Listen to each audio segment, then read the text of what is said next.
এগুলো হচ্ছে কসমস গাঁদার গাছ। এই গাছগুলো যেমনটা আপনাদেরকে আগের ভিডিওতে দেখালাম ওরকম ছোট ছোটই ছিল, এই গাছগুলো অনেক বড় বড় হয়েছে দেখুন।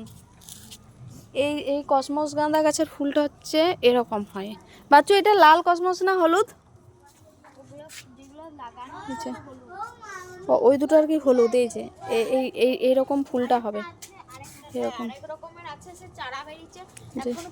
এগুলো কসমস গাছ। এই এই গাছগুলো অনেক দিনের, আগের বছর না, এই গাছগুলো আগের বছর থেকে আছে, একই রকম ভাবে ফুল ফুটছে। সারা বছর ফুল ফোটে না, কিন্তু আমারটা সারা বছরই আছে। সারা বছর ফুল ফোটে না, কিন্তু বাচ্চুটা সারা বছরই ফুল ফুটছে।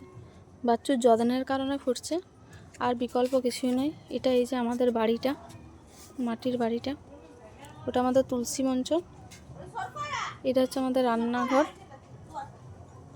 আর এই যে নতুন ঘরটা হচ্ছে, ওইটা পুরনো দালান, এটা নতুন ঘর হচ্ছে। এইটাই যেটাই আছি এখন, এটাও নতুনই, বেশি দিন হয়নি।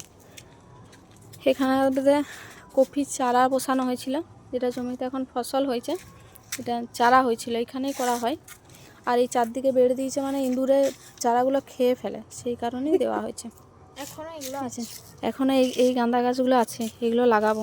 চলুন আমার নিচে আমি এরকম আপনাদেরকে দেখাবো, চলুন।